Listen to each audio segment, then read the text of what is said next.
Hello दोस्तों, आज अपन याद करेंगे आर्टिकल नंबर 101 से लेकर 150 तक याद करेंगे। वो भी अपन अपने देसी अंदाज में देसी ट्रिक से याद करेंगे कुछ इस प्रकार। अब अपन याद करेंगे आर्टिकल नंबर 101 जिसके अंदर बताया गया है कि स्थानों का रिक्त होना आर्टिकल 101 के अंतर्गत आता है, जिसको अपन कुछ इस प्रकार याद करेंगे, कुछ इस प्रकार पढ़ेंगे कि 10 बस बहुत हुआ, एक भी स्थान रिक्त नहीं होना चाहिए। 10 बस बहुत हुआ, एक भी स्थान रिक्त नहीं होना चाहिए।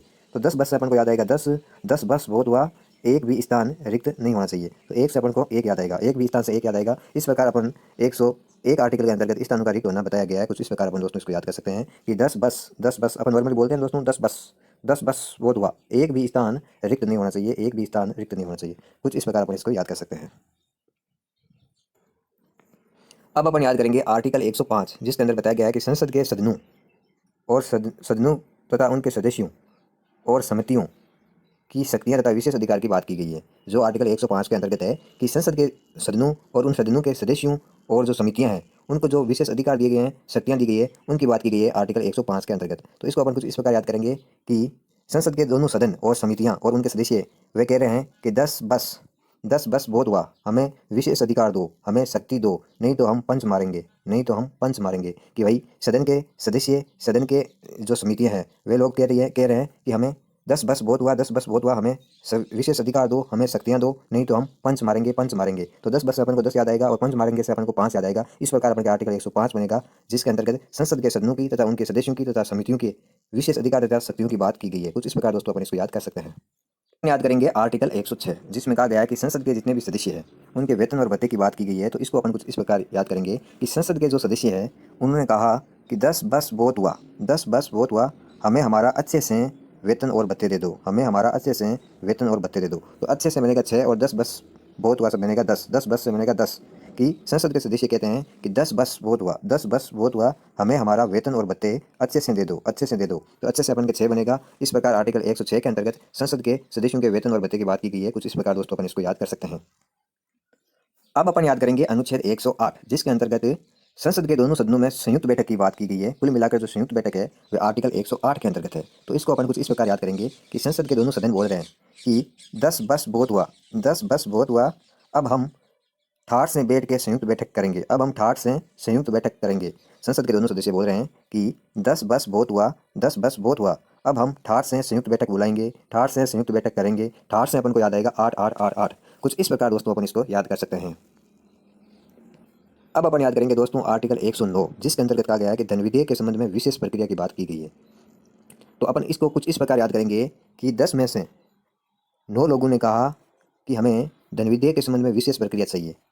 कितने लोगों ने? 10 में से 9 लोगों ने कहा, 9 लोगों ने कहा कि हमें धन विधेयक के बारे में विशेष प्रक्रिया चाहिए, धन विधेयक के संबंध में हमें विशेष प्रक्रिया चाहिए। 10 में से 9 लोगों ने कहा। इसको दोस्तों कुछ अपन इस प्रकार याद कर सकते हैं कि आर्टिकल 109 के अंतर्गत धन विधेयक के संबंध में विशेष प्रक्रिया की बात की गई है। मतलब इसको अपन ऐसे याद किया कि 10 में से 9 लोगों ने, 10 में से कितने लोगों ने? 10 में से 9 लोगों ने कहा कि हमें धन विधेयक के संबंध में विशेष प्रक्रिया चाहिए। तो दोस्तों कुछ इस प्रकार अपन सोच सकते हैं लंबे टाइम तक याद रखने के लिए। अन्यथा दोस्तों ये सब अपन के अब अपन याद करेंगे अनुच्छेद 110 जिसके अंतर्गत धन विधेयक की परिभाषा की बात की गई है। तो इसको अपन कुछ इस प्रकार याद करेंगे कि किसी ने मेरे से पूछा कि आप धन विधेयक की परिभाषा दो, तो मैंने उसको धन विधेयक की परिभाषा कुछ इस प्रकार दी कि एक धन किसी को दिया और फिर वापस एक धन उसी से लिया तो अगले वाले के पास 0 धन बचा। मतलब जो दिया वो वापस ले लिया तो 0 धन ही बचा। कि एक धन मैंने किसी को दिया, एक धन फिर वापस उसने मैंने लिया तो अब उसके पास 0 धन बचा। मैंने उसको ये परिभाषा दी। तो जिससे अपन के बना 110 और आर्टिकल 110 के अंतर्गत धन विधेयक की परिभाषा की बात की गई है दोस्तों। इसको अपन कुछ इस प्रकार सोच सकते हैं, विचार कर सकते हैं। अब अपन याद करेंगे अनुच्छेद 111 जिसके अंतर्गत कहा गया है कि विधेयकों पर, जितने भी विधेयक है उन विधेयकों पर अनुमति की बात की गई है अनुच्छेद 111 के अंतर्गत। इसको अपन इस प्रकार याद करेंगे कि संसद के जितने भी सदस्य हैं, जितने भी संसद के लोग हैं, उन्होंने मालिक से ईश्वर से कहा कि हे मालिक, है ईश्वर, हम आपके 111 रुपये का चढ़ावा करेंगे, 111 रुपये का चढ़ावा करेंगे। आप हमें जितने भी विधेयक है उन विधेयकों की अनुमति दिलवा दो, अनुमति दिलवा दो। जितने भी विधेयक है उन विधेयकों पर अनुमति दिलवा दो, हम आपके 111 रुपये का चढ़ावा करेंगे। दोस्तों कुछ इस प्रकार अपन इसको याद कर सकते हैं, सोच सकते हैं। अब अपन याद करेंगे दोस्तों अनुच्छेद 112 जिसके अंतर्गत वार्षिक वित्तीय विवरण की बात की गई है। इसको अपन कुछ इस प्रकार याद करेंगे कि एक साल के अंदर 12 महीनों में, एक साल के अंदर 12 महीनों में वार्षिक वित्तीय विवरण आता है। एक साल के अंदर आता है और 12 महीनों में आता है वार्षिक वित्तीय विवरण। वार्षिक से अपन के बन जाएगा 1 वर्ष, और वार्षिक से 1 वर्ष बना और 1 वर्ष के अंतर्गत 12 महीना होता है। तो अपन ने इसको याद किया कि एक साल के अंदर या एक साल में 12 महीनों में एक बार वार्षिक वित्तीय विवरण आता है या वार्षिक वित्तीय विवरण होता है। इसको अपन दोस्तों कुछ इस प्रकार याद कर सकते हैं कि एक साल के अंदर 12 महीनों के अंदर एक बार वार्षिक वित्तीय विवरण आता है। वार्षिक से अपन का 1 वर्ष के अंदर, जो 1 साल होगा या 12 महीना होगा, तो 1 साल या 12 महीनों के अंदर अपन के एक बार वार्षिक वित्तीय विवरण आता है। इसको अपन कुछ इस प्रकार याद कर सकते हैं कि 1 साल या 12 महीने, 1 साल या 12 महीने में एक बार वार्षिक वित्तीय विवरण आता है। अब अपन याद करेंगे दोस्तों अनुच्छेद 118 जिसके अंतर्गत प्रक्रिया के नियम की बात की गई है। तो इसको अपन कुछ इस प्रकार याद करेंगे कि संसद के अंदर बैठे एक एक सदस्य ने कहा, संसद के अंदर बैठे एक एक सदस्य ने कहा कि हमें ठार से प्रक्रिया के नियम समझाओ। संसद के अंदर बैठे एक एक व्यक्ति ने कहा कि हमें ठार से प्रक्रिया के नियम समझाओ। ठार से बनेगा 8 8 8 और एक एक व्यक्ति से बनेगा 11 और ठार से बनेगा 8 मतलब 118। तो 118 के अंतर्गत प्रक्रिया के नियम की बात की गई है, जिसको अपन ने कुछ इस प्रकार याद किया कि संसद के एक एक सदस्य ने कहा कि हमें ठार से प्रक्रिया के नियम समझाओ, हमें ठार से प्रक्रिया के नियम समझाओ। तो इस प्रकार दोस्तों अपन सोच सकते हैं, विचार कर सकते हैं कि अनुच्छेद 118 के अंतर्गत प्रक्रिया के नियम की बात की गई है। अब अपन याद करेंगे अनुच्छेद 120 जिसके अंतर्गत संसद में प्रयोग की जाने वाली भाषा की बात की गई है, जिसको अपन कुछ इस प्रकार याद करेंगे दोस्तों कि संसद के अंदर एक दो व्यक्ति ऐसे होते हैं एकदम जीरो होते हैं। संसद के अंदर बैठे सारे व्यक्तियों में से एक दो व्यक्ति एकदम फालतू के होते हैं, जीरो होते हैं, उन्हें कुछ पता नहीं होता है, उन्हें संसद में प्रयोग की जाने वाली भाषा का भी पता नहीं है कि कैसी भाषा बोलनी चाहिए, कैसी भाषा प्रयोग की जाती है। तो इसको दोस्तों अपन ने कुछ इस प्रकार याद किया कि संसद के अंदर बैठे एक दो व्यक्ति ऐसे मिल जाएंगे कि उनको कुछ भी पता नहीं है, वह एकदम जीरो है, नील है, एकदम फर्जी आदमी है, मतलब जीरो है। उनको ये भी पता नहीं है कि संसद में प्रयोग की जाने वाली भाषा कौन सी है। तो जिससे अपन को याद आएगा अनुच्छेद 120 जिसके अंतर्गत संसद में प्रयोग की जाने वाली भाषा की बात की गई है। इसको दोस्तों अपन कुछ इस प्रकार याद कर सकते हैं कि एक दो व्यक्ति संसद में ऐसे होते हैं फर्जी व्यक्ति, एकदम जीरो व्यक्ति, एकदम फर्जी व्यक्ति, एकदम जीरो व्यक्ति होते हैं जिनको ये भी नहीं पता कि संसद में प्रयोग की जाने वाली भाषा कैसी होती है। अब अपन याद करेंगे अनुच्छेद 123 जिसके अंतर्गत राष्ट्रपति के अध्यादेश की शक्ति की बात की गई है। इसको अपन कुछ इस प्रकार याद करेंगे कि राष्ट्रपति के अध्यादेश की जो शक्ति है वह एक बार नहीं, दो बार भी नहीं, तीन बार भी नहीं, पता नहीं कितनी बार लागू होती है। राष्ट्रपति के अध्यादेश की जो शक्ति है वो एक बार भी नहीं, दो बार भी नहीं, तीन बार भी नहीं, पता नहीं राष्ट्रपति का अध्यादेश कितनी बार लागू होता है। कुछ इस प्रकार दोस्तों अपन इसको सोच सकते हैं, याद रख सकते हैं कि हमें नहीं पता राष्ट्रपति का अध्यादेश कितनी बार लागू होता है, एक बार होता है या दो बार होता है या तीन बार होता है, पता नहीं कितनी बार होता है, हमें नहीं पता। तो राष्ट्रपति के अध्यादेश की बात 123 के अंतर्गत की गई है दोस्तों, कुछ इस प्रकार याद कर सकते हैं।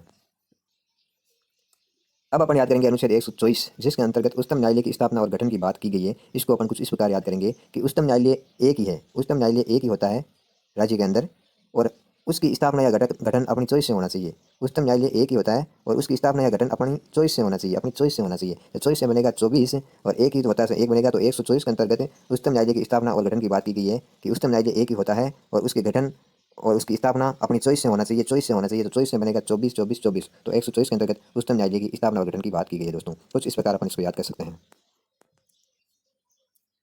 अब अपन याद करेंगे आर्टिकल 125 जिसके अंतर्गत न्यायाधीशों के वेतन की बात की गई है। इसको अपन कुछ इस प्रकार याद करेंगे कि एक न्यायाधीश है, वे कह रहा है कि मुझे मेरा वेतन दो, मुझे वेतन दो, नहीं तो मैं पंच मारूंगा। कि एक न्यायाधीश है, वह बोल रहा है मुझे मेरा वेतन दो, वेतन दो, दो से बनेगा दो, नहीं तो मैं पंच मारूंगा, पंच से बनेगा पाँच, पंच से बनेगा पाँच। इस प्रकार आर्टिकल 125 के अंतर्गत न्यायाधीशों के वेतन की बात की गई है दोस्तों, कुछ इस प्रकार अपन इसको याद कर सकते हैं। अब अपन याद करेंगे आर्टिकल 26 126 जिसके अंतर्गत आता है कार्यकारी मुख्य न्यायमूर्ति की नियुक्ति, मुख्य न्यायमूर्ति की नियुक्ति। तो इसको अपन दोस्तों कुछ इस प्रकार याद करेंगे कि जो मुख्य न्यायमूर्ति है वे 12 महीना अच्छे से काम करते हैं। मुख्य न्यायमूर्ति जो है 12 महीना अच्छे से काम करते हैं, अच्छे से काम करते हैं। तो 12 महीनों से 12 बनेगा, अच्छे से 6 बनेगा, और 126 के अंतर्गत मुख्य न्यायमूर्ति की नियुक्ति की बात की गई है। कुछ इस प्रकार अपन इसको याद कर सकते हैं। अब अपन याद करेंगे तदर्थ न्यायमूर्ति की नियुक्ति, जिसको अपन कुछ इस प्रकार याद करेंगे कि जो तदर्थ न्यायमूर्ति है वो 12 महीना कंटिन्यू काम करता है, उसका साथ देना चाहिए। जो तदर्थ न्यायमूर्ति है वह 12 महीना कंटिन्यू काम करता है, 12 महीना कंटिन्यू काम करता है, उसका हमें साथ देना चाहिए, उसका साथ देना चाहिए, उसका साथ देना चाहिए। 12 महीनों से 12 बना और 7 से बना 7, तो 127 अनुच्छेद के अंतर्गत तदर्थ न्यायमूर्ति की नियुक्ति की बात की गई है दोस्तों। कुछ इस प्रकार अपन याद कर सकते हैं। और मुख्य न्यायाधीश का आपने पीछे याद किया कि ये 12 महीना कंटिन्यू काम करते हैं अच्छे से, अच्छे से, अच्छे से। अनुच्छेद 128 के अंतर्गत आता है सेवानिवृत्त न्यायाधीशों की उपस्थिति। तो इसको अपन कुछ इस प्रकार याद करेंगे कि जो जितने भी सेवानिवृत्त न्यायाधीश हैं वो 12 महीने काम करके फिर सेवानिवृत्त हो गए, अब इनके ठाठ ही ठाठ है, ठाठ ही ठाठ है। तो ठाठ से अपन के 8 बनेगा, ठाठ से अपन के 8 बनेंगे कि भाई जितने भी सेवानिवृत्त न्यायाधीश हैं वे 12 महीना कंटिन्यू काम करके सेवानिवृत्त हो गए। अब उनकी ज़िंदगी में ठाठ ही ठाठ है, ठाठ ही ठाठ है, क्योंकि वो सेवानिवृत्त हो गए। तो ठाठ से अपन के 8 बना और 12 महीनों से 12 बना, और अनुच्छेद 128 के अंतर्गत सेवानिवृत्त न्यायाधीशों की उपस्थिति की बात की गई है। कुछ इस प्रकार अपन इसको याद कर सकते हैं। अब अपन याद करेंगे अनुच्छेद 129 जिसके अंतर्गत कहा गया है कि उच्चतम न्यायालय का अभिलेख न्यायालय होना। तो किसी एक व्यक्ति ने दूसरे व्यक्ति से पूछा कि उच्चतम न्यायालय का अभिलेख न्यायालय होना चाहिए, तो दूसरे व्यक्ति ने कहा no no no no no no. कि किसी एक व्यक्ति ने दूसरे व्यक्ति से पूछा कि उच्चतम न्यायालय का अभिलेख न्यायालय होना चाहिए, तो उसने जवाब दिया no no no no no. 9 9 से अपन के 9 बना, एक व्यक्ति ने दूसरे व्यक्ति से पूछा तो 1 और 2 बना, तो आर्टिकल 129 के अंतर्गत उच्चतम न्यायालय का अभिलेख न्यायालय होना की बात की गई है दोस्तों। कुछ इस प्रकार अपन इसको याद कर सकते हैं।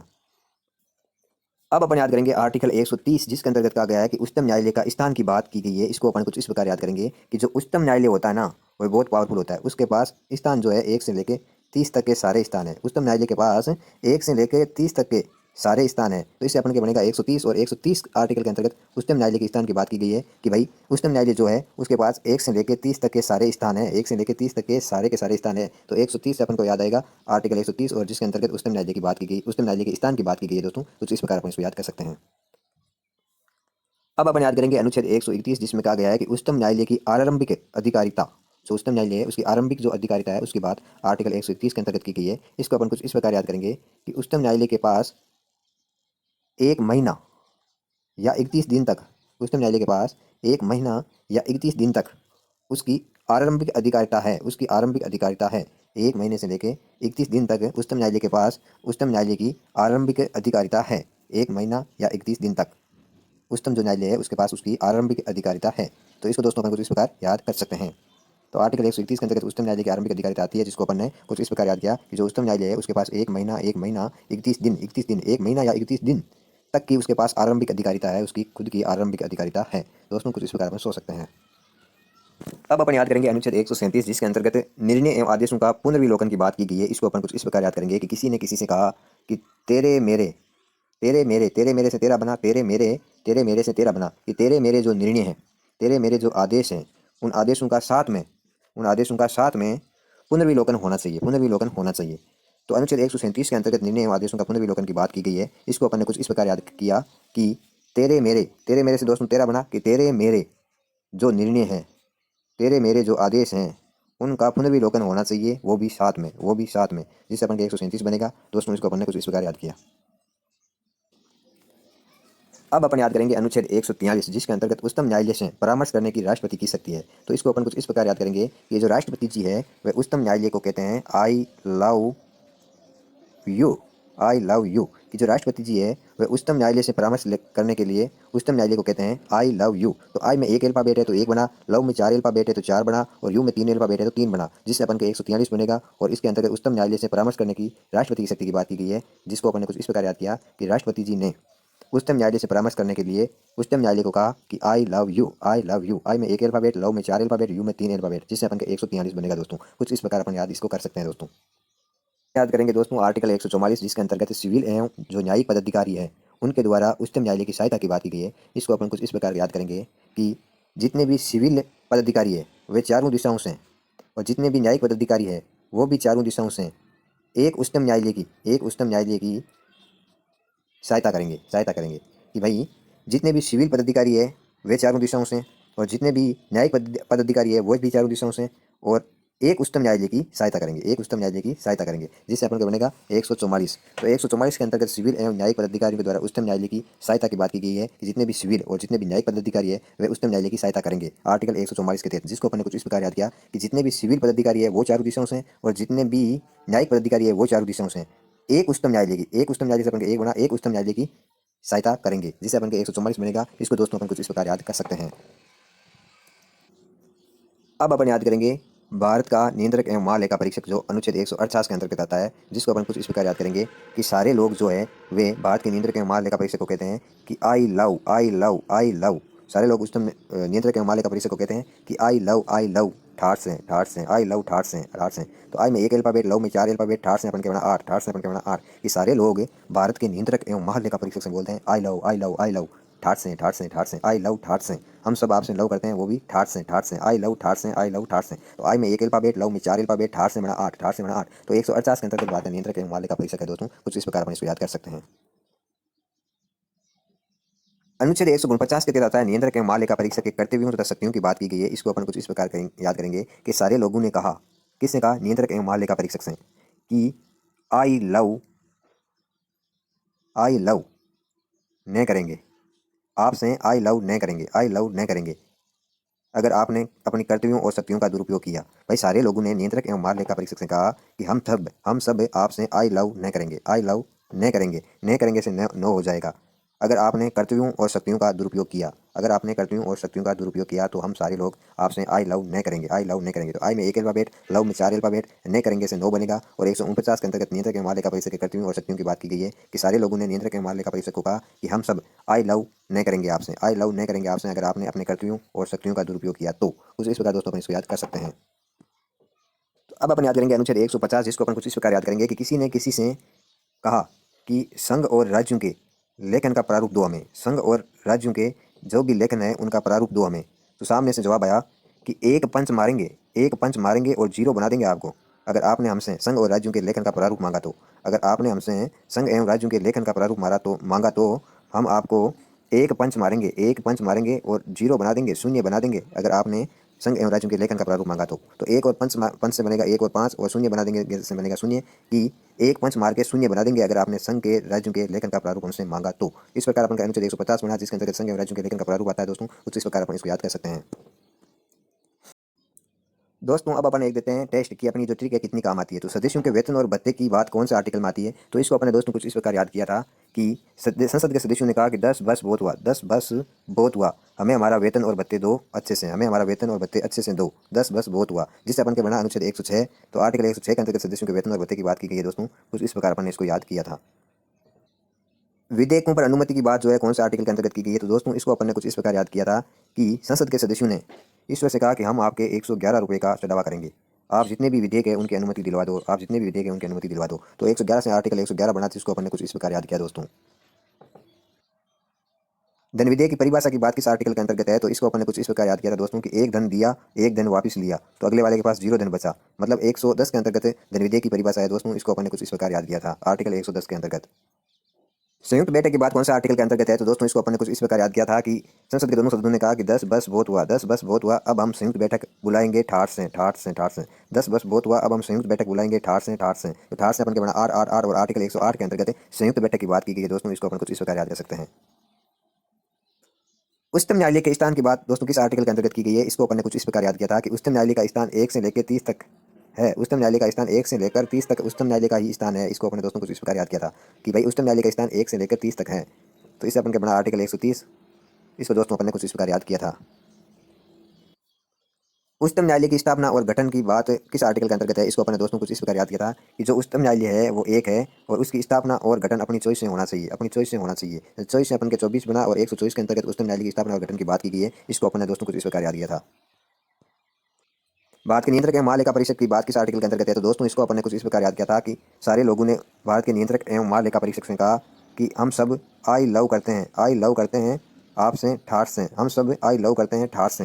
भाई सभी लोगों ने नियंत्रक एवं महालेखा परीक्षक से कहा कि हम सब लोग आपसे आई लव ठाठ से करते हैं, आई लव ठाठ से करते हैं। तो आई में 1 अल्फाबेट, लव में 4 अल्फाबेट, ठाठ से बना 8, तो 1 4 8 आर्टिकल 148 के अंतर्गत भारत के नियंत्रक एवं महालेखा परिषद की बात की गई दोस्तों। कुछ इस प्रकार अपन इसको याद कर सकते हैं दोस्तों। यहीं पे अपना वीडियो कंप्लीट होता है और जो नेक्स्ट वीडियो के अंदर अपन बाकी के आर्टिकल आएंगे उनको ठीक से याद करेंगे। वीडियो को लाइक करें, शेयर करें, सब्सक्राइब करें। धन्यवाद दोस्तों।